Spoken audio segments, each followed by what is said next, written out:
പ്രിയപ്പെട്ടവരെ, ഇന്ന് ഡിസംബർ മാസം 9-ാം തീയതിയാണ്. എല്ലാവരെയും ഹാർദവമായി ശുശ്രൂഷയിലേക്ക് സ്വാഗതം ചെയ്യുന്ന. നിങ്ങൾ ഈ ശുശ്രൂഷയ്ക്ക് എന്തെങ്കിലുമൊക്കെ കമൻ്റ് ഉണ്ടെങ്കിൽ, അതായത് ഇത് ഭേദപ്പെടുത്താനുണ്ടെങ്കിൽ, അഭിപ്രായങ്ങളുണ്ടെങ്കിൽ ആ കമൻറ്റ് ബോക്സിൽ ഒന്ന് ഇടണം, നല്ലതായിരിക്കും. അതുപോലെ നിങ്ങളുടെ നിയോഗങ്ങൾ, അനുദിന നിയോഗങ്ങളില്ലേ, അത് അന്നത്തെ നിയോഗങ്ങൾ, ഞാൻ നിങ്ങളുടെ നിയോഗങ്ങൾ അഡ്രസ്സ് ചെയ്യുമ്പോഴും നിങ്ങൾക്ക് നിങ്ങളുടേതായിട്ടുള്ള നിയോഗങ്ങൾ കാണും ചിലപ്പോൾ വേറെ. അപ്പം അതൊന്ന് അടിച്ചിടണം, നല്ലതായിരിക്കും. നിയോഗങ്ങൾ ചേർക്കണം. Okay, let's come to the prayer. അമ്മേ, പരിശുദ്ധ അമ്മേ, അമ്മേ പരിശുദ്ധ ദൈവമാതാവേ, ദൈവമാതാവേ, അങ്ങ് കൃപാസനത്തിൽ പ്രത്യക്ഷപ്പെട്ട് വരാൻ പോകുന്ന മഹാദുരന്തത്തിൽ നിന്ന് രക്ഷപ്പെടാനും എല്ലാവർക്കും വേണ്ടി പ്രാർത്ഥിക്കുവാനും ആവശ്യപ്പെട്ടിട്ട് 20 വർഷം തികയുന്ന ഈ വേളയിൽ കൃപാസനത്തിലൂടെ ഞങ്ങൾക്കും ഈ ദേശത്തിനും അങ്ങ് മധ്യസ്ഥം തേടി തന്ന എല്ലാ അനുഗ്രഹങ്ങൾക്കും കൃപകൾക്കും ഞങ്ങളിപ്പോൾ ഹൃദയം നിറഞ്ഞ നന്ദി പറയുന്നു. അമ്മേ പരിശുദ്ധ ജപമാല മാതാവേ, സകല കൃപാസനം പ്രാർത്ഥനകളോടും ചേർത്ത് ഞങ്ങളിപ്പോൾ പ്രാർത്ഥിക്കുന്ന ഈ കുടുംബത്തിന്റെ പ്രത്യേക നിയോഗം പറയണേ. ഇന്നത്തെ നിയോഗം എന്ന് വെച്ചാൽ പ്രാർത്ഥന ആവശ്യം.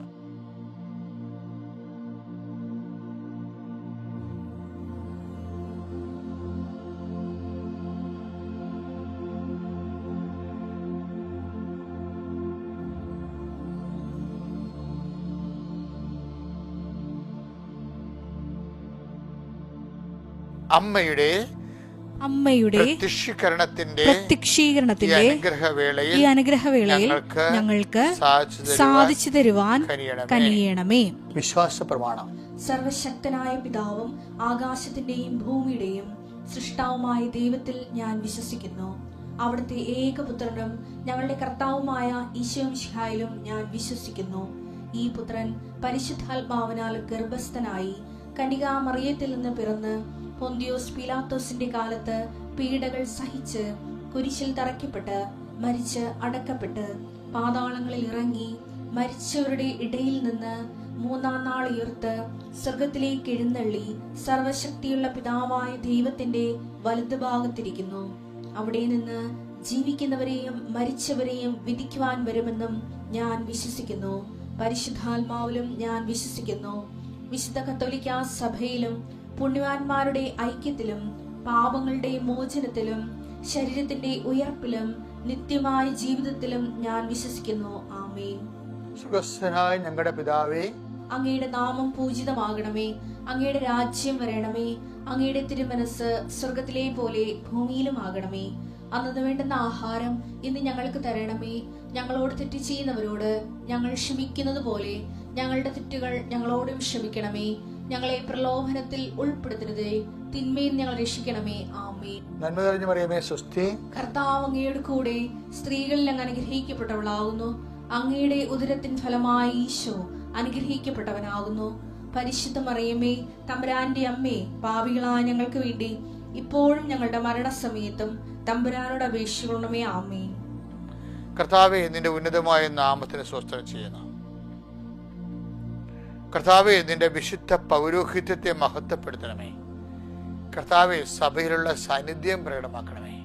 38 വർഷം ഞാൻ അർപ്പിച്ച കൃപാനയുടെ യോഗ്യതയാൽ കൃപാസനം അൾത്താറെ ജീവനോടെ പ്രത്യക്ഷപ്പെട്ട പരിശുദ്ധ അമ്മയുടെ മാധ്യസ്ഥത്തിലെ അൾത്താറെ നടന്ന 10,000-കണക്കിന് ആരാധനയുടെ ശക്തിയാൽ അങ്ങയുടെ മക്കൾക്ക് വേണ്ടി പ്രാർത്ഥിക്കുന്ന കർത്താവേ, ചൊറിയും ചിരങ്ങും ഒക്കെ വന്ന് തൊലിക്ക് എല്ലാം ശരീരത്തൊലിവ് ഊതി നീറി ഒക്കെ വേദനിച്ച് ഉറക്കമില്ലാതെ കിടക്കുന്നവരെ അങ്ങയുടെ വിശുദ്ധമായ രക്തം തളിച്ച് കർത്താവെ സുഖപ്പെടുത്താൻ പ്രാർത്ഥിക്കുന്നു.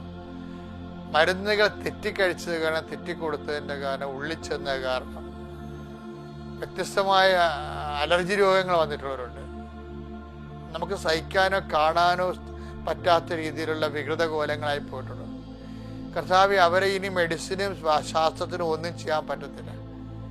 അമ്മയെ, പരിശുദ്ധമ്മേ, ദേവമാതാവേ, അമ്മയുടെ പ്രത്യക്ഷീകരണത്തിൻ്റെ അടയാളമായി ആ മക്കളിലെ അമ്മയുടെ കൈകൾ പോലെ പൂ പോലെയുള്ള കൈകളായി, ഭംഗിയുള്ള കൈകളായി മാറാൻ, ശരീരമായി മാറാൻ കർത്താവേ, നിന്റെ വിശുദ്ധ രക്തം മക്കളിലേക്ക് കൊടുക്കണമേ. ശ്വാസകോശ രോഗങ്ങളുള്ളവരുണ്ട്, കരൾ രോഗങ്ങളുണ്ട്, കിഡ്നി രോഗങ്ങളുണ്ട്, അവരെല്ലാം അങ്ങ് ഈശോ സ്പർശിക്കണമേ. ഉച്ച മുതൽ ഉള്ളങ്കാല് വരെ കർത്താവിൻ്റെ രക്തം പടരട്ടെ. എല്ലാ കോശങ്ങളിലും കർത്താവിൻ്റെ രക്തം പടരട്ടെ. എല്ലാ സന്ധിബന്ധങ്ങളിലും കർത്താവിൻ്റെ രക്തം പടരട്ടെ. എല്ലാ മാംസപേശികളിലും കർത്താവിൻ്റെ രക്തം പടരട്ടെ.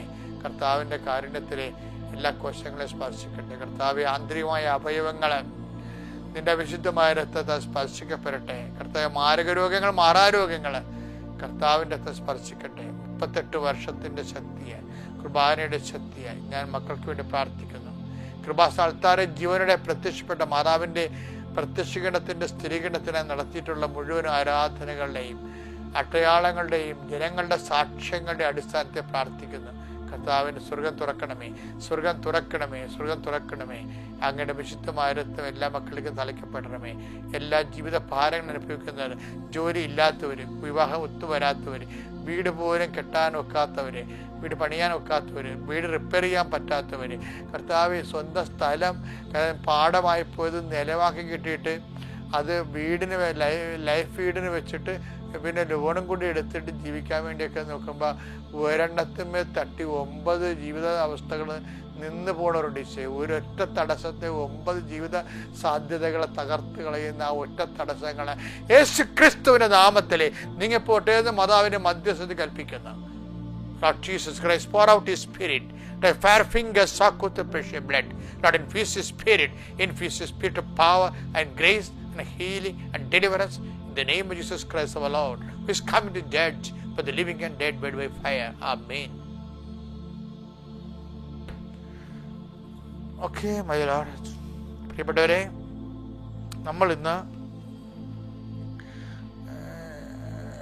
ഡിസംബർ 9 തിങ്കളാഴ്ച വായിക്കാൻ പോകുന്ന വചനം വിശുദ്ധ ലൂക്കായുടെ സുവിശേഷമാണ്. 9 അധ്യായം 56 തിരുവചനം. അവർ മറ്റൊരു ഗ്രാമത്തിലേക്ക് പോയി. കേൾക്കുമ്പോൾ സിമ്പിളാണ്. എന്താണ്? അവർ മറ്റൊരു ഗ്രാമത്തിലേക്ക് പോയി. അപ്പോൾ നിങ്ങൾ ഇതിലെന്താ മെസ്സേജ് അയക്കണമെന്ന്. കാര്യം ഇതിൻ്റെ സിറ്റുവേഷൻസ് എന്ന് പറയണത് എന്താണെന്നറിയാമോ? കർത്താവിൻ്റെ ജെറുസലേമിലേക്കുള്ള യാത്രയാണ്. അപ്പോൾ ജെറുസലേമിലേക്കുള്ള യാത്രയിൽ പാഷൻ പ്രെഡിക്ഷൻ എന്ന് പറയുന്ന പീഡാനുഭവ പ്രവചനം ഓൾറെഡി ഡെലിവേർഡായി 1-ാം സെക്ഷൻ. കാര്യം എന്താണ്? കർത്താവ് ജെറുസലേമിലേക്ക് പോയി കഴിഞ്ഞാൽ അവിടെ സംഭവിക്കുന്നത് എന്താണ്? മനുഷ്യപുത്രൻ ശത്രുക്കളെ ഏൽപ്പിക്കപ്പെടും, അവർ പീഡിപ്പിക്കും, അവർ വധിക്കും, കർത്താവിനെ വധിക്കും, എന്നാൽ 3-ാം ദിവസം ഉയർത്തി നിൽക്കും. ഇത് ആണ് ഇതിനുള്ളിൽ വെളിപ്പെടുത്താതിരിക്കുന്ന വിഷയങ്ങൾ. അപ്പം അങ്ങനെ വരുമ്പോൾ ഇനി വരാൻ പോകുന്ന വിഷയങ്ങൾ ശത്രുക്കളുടെ സംഹാര താണ്ഡവങ്ങളാണ് വരണത്. അപ്പോൾ ഈ ശത്രുക്കളോട് സംഹാര താണ്ഡവങ്ങൾ വന്നു കഴിഞ്ഞാൽ സ്വാഭാവികമായിട്ട് നമുക്ക് ശത്രുക്കളോട് നമുക്ക് എന്താ തോന്നുന്നത്? ശത്രുത തോന്നും. എന്ന് വെച്ചാൽ സുവിശേഷത്തെ ബാക്കിലോട്ട് അടിക്കും, പുറകോട്ടടിക്കും, മോശത്തിൻ്റെ കാലത്തിലേക്ക് കൊണ്ടുവരും. കർത്താവ് മോശസിൻ്റെ കാലത്ത് നിന്ന് നമ്മളെ സ്വർഗീയ ജെറുസലേമിൻ്റെ മിശിഹയുടെ കാലത്തിലേക്ക് ആണ് ഒരു പ്രയാണം. ഇത് ഒരു പെസഹായാണ് ശരിക്കും പറഞ്ഞാൽ. പാസ് ഓവർ, ബൈബിളിൻ്റെ ഒരു പാസ് ഓവർ ഉണ്ട്. എന്താണത്? അത് മോശയുടെ കാലത്തിൽ നിന്ന് കണ്ണിന് പകരം കണ്ണ്, പല്ലിന് പകരം പല്ല് എന്ന ആ കാലത്തിൽ നിന്ന് മിശിഹയുടെ കാലത്തിലേക്ക്, കൃപയുടെ കാലത്തിലേക്ക് ഒരു മനുഷ്യരാശിയുടെ വളർച്ചയാണ് പുതിയ നിയമത്തിന് പഴയ നിയമത്തിന് പുതിയ നിയമം വരെ വളരണത്. അപ്പോൾ അങ്ങനെ ഒരു കാലഘട്ടത്തെ അഭിമുഖിക്കുമ്പോൾ അതിൻ്റെ സിറ്റുവേഷൻസ് കർത്താവ് മുന്നിൽ കാണുന്നുണ്ട്. എന്താണ്? സമറിയക്കാരുടെ വഴിയിലൂടെയാണ് ഈശോയ്ക്ക് ജെറുസലേമിലേക്ക് പോകേണ്ടത്. ജെറുസലേമിലേക്കുള്ള വഴി എപ്പോഴും അങ്ങനെ ഇരിക്കും. ഒരു സമറിയക്കാരെ നമുക്ക് പ്രതീക്ഷിക്കാം. കാര്യം ജെറുസലേമിലേക്ക് തന്നെ പോകുന്ന കാരണം ആ നിത്യതയുടെ യാത്രയുടെ ഒരു ഭൗമികമായ ആവിഷ്കാരങ്ങളാണിത്. അപ്പോൾ നിത്യതയ്ക്കുള്ള ഒരു യാത്ര വരുമ്പോൾ തന്നെ നമുക്ക് ആ നിത്യതയ്ക്ക് എതിരെ നിൽക്കുന്ന ഒത്തിരി ശക്തികൾ സമറിയക്കാരൻ്റെ പ്രതീകമായിട്ട് ശിഷ്യന്മാർക്ക് അഭിമുഖീകരിക്കേണ്ടി വരും. അത് ഈശോയ്ക്ക് അറിയാം. അതുകൊണ്ട് പറയും, നിങ്ങൾ സന്ധ്യയാകാൻ പോണ്, നിങ്ങൾ സമറിയയിൽ പോയി നമുക്ക് രാത്രി കിടക്കാനുള്ള സാഹചര്യങ്ങൾ ഉണ്ടാക്കണമെന്ന് പറയുമ്പോൾ ഇവർ യാക്കോബും യോഹന്നാനും ഫസ്റ്റ് പാട്ടിനെ വിടണത്. 10 ദിവസം ഇവിടെ ഉണ്ടായിരുന്നു. വലിയ അത്ര കുഴപ്പക്കാരൊന്നുമല്ല, കുഴപ്പക്കാരെയാണ് പറഞ്ഞു വിട്ടിരിക്കണത്. എന്താ ഇവരാരാണ്? ഇവർ രണ്ടുപേരും ആ യോഹന്നാൻ മാന്താനയുടെ ശിഷ്യന്മാരാ. അപ്പോൾ യോഹന്നാൻ മാന്താന്റെ ശിഷ്യ എന്ന് പറയുമ്പോൾ യോഹന്നാൻ മാന്താൻ എന്താ പറഞ്ഞിരിക്കുന്നത്? യോഹന്നാൻ സ്നാപകൻ എന്താ പറഞ്ഞിരിക്കണത്? വൃക്ഷങ്ങളുടെ വേരിന് കൂടാലോപിക്കപ്പെട്ടിരിക്കുന്നു, പഴം തരാത്തതെല്ലാം വെട്ടി വീഴ്ത്തപ്പെടും. അപ്പോൾ വളരെ കർക്കശമായ പഴയ ഏലിയാക്കാലം തിരിച്ചു വന്നിരിക്കണതാണ്. കോംപ്രമൈസ് ഇല്ലാത്ത ബാലിൻ്റെ പ്രവാചകന്മാരെ മുച്ചൂടും മുടിക്കുന്ന ഒരു കാലത്തിൻ്റെ ഓർമ്മയായിട്ട് ഒരവതാരമായിട്ട് സ്നാപകൻ നിൽക്കുകയാണ്. അപ്പോൾ പഴയ നിയമത്തെ പുതിയ നിയമം തള്ളിക്കളയണില്ല. സ്നാപകന് പഴയ നിയമത്തിൻ്റെ വക്താവായിട്ടാണ് കൂടെ നിർത്തിയിട്ടുണ്ട്. പക്ഷേ ഇവർ പുതിയ നിയമത്തിൻ്റെ ആൾക്കാരാണ്. കുരിശിന് ചുവട്ട് നിന്നിട്ട് ചതയ്ക്ക് വേണ്ടി പ്രാർത്ഥിച്ച് അവരോട് നന്ദിയൊക്കെ പറഞ്ഞ് മിശിഹായുടെ രക്ഷണകൃത്യം പൂർത്തിയാക്കാൻ മിശിഹയെ സഹായിച്ചതിന് അവരെ ആശീർവദിച്ച് ഒക്കെ മിശിഹാകാലത്തിൻ്റെ സ്വർഗീയ സ്നേഹത്തിൻ്റെ വക്താക്കളാകേണ്ട ആൾക്കാർക്ക് യോഹന്നാൻ്റെ ഫോർമേഷൻ പോരാ, ക്രിസ്തുവിൻ്റെ ഫോർമേഷൻ കിട്ടണം. അതിനുവേണ്ടിയാണ് ഇവരെ മനഃപൂർവ്വം ഈ സമറിയക്കാരൻ്റെ അവിടെ വടിയുമാളുമായിട്ട് ആൾക്കാർ ഇരിക്കുന്നുണ്ടെന്ന് കണ്ടിട്ട് തന്നെ ഈ രണ്ട് കക്ഷികൾ അങ്ങോട്ട് പറഞ്ഞു വിടണം. അങ്ങോട്ട് പറഞ്ഞു വിട്ട് അവിടെ ചെല്ലുമ്പത്തിന് പണിയാകും. പണിക്കാരെ അവിടെ ചെന്നാലും പണിയാകുകയാണ്. വൈരാഗ്യം, വിദ്വേഷം, ചതി, എടുത്തുചാട്ടം, മുൻകോപം, കലഹം, പിന്നെ ഇതൊക്കെയുള്ള പാർട്ടി എവിടെ ചെന്നാലും ആ സാധനം പുറത്തിടാനുള്ള സാഹചര്യം ഉണ്ടാകും. ഇവർ ചെല്ലുകയും അവർ വടിവാളുമായിട്ട് നിൽക്കുകയാണ്. നിനക്ക് തലവെട്ടിക്കളി എന്ന് പറയാം. അപ്പം യോഹന്നാൻ സടകുടഞ്ഞ് പഴയ സൗകര്യം സടകുടഞ്ഞ് നിന്നിട്ടുണ്ട്. യോഹന്നാൻ യൂട്ടേൺ അടിക്കും. അടുത്ത് കർത്താവിൻ്റെ അടുത്ത് വന്നിങ്ങനെ മസിൽ കയറി നിൽക്കും. അപ്പോൾ വിശ്വസിച്ചു എന്നാ പറ്റും? ഞങ്ങൾക്ക് ഈ അധികാരം തന്നെങ്കിൽ അവന്മാരുടെ പണി ഞങ്ങൾക്കിപ്പോൾ കൂട്ടുമെന്ന് പറയും. എന്താ? സുഹൃത്ത് നന്ദി ഇറങ്ങി വീഴും, അവരെ നശിപ്പിക്കാൻ ഞങ്ങൾ കൽപ്പിക്കട്ടെ എന്ന് പറയും. അപ്പോൾ ഈശോ പറയും, മണ്ടന്മാരെ, വാട്ട് സ്പിരിറ്റ് ലീഡ്സ് യു? കർത്താവിൻ്റെ വചനങ്ങളിൽ ഏറ്റവും എനിക്ക് ഇഷ്ടപ്പെട്ട ടിപ്പണിയിലേ ഉള്ളു കണ്ടത് 9:55 ലൂക്കാന്റെ സുവിശേഷം. എന്താ പറയണത്? What spirit Leeds U? എന്താണ്? എന്ത് അരൂപിയാണ് നിങ്ങൾക്കുള്ളതെന്ന് നിങ്ങൾക്കറിയത്തില്ലെന്ന്. അത് മനുഷ്യൻ്റെ പ്രശ്നം എന്താണല്ല, മനുഷ്യൻ്റെ മുഴുവൻ പ്രശ്നം എന്താണ്? നമുക്കുള്ള അരൂപി എന്താണെന്ന് നമുക്കറിയത്തില്ല. അതാണ് പ്രശ്നം. ചുട്ടാരൂപിയുണ്ട്, ലോകാരൂപിയുണ്ട്. ഇത് നമ്മൾ അറിഞ്ഞാലല്ലേ ഈ സാധനത്തെ നമുക്ക് അഡ്രസ്സ് ചെയ്യാൻ പറ്റത്തുള്ളൂ.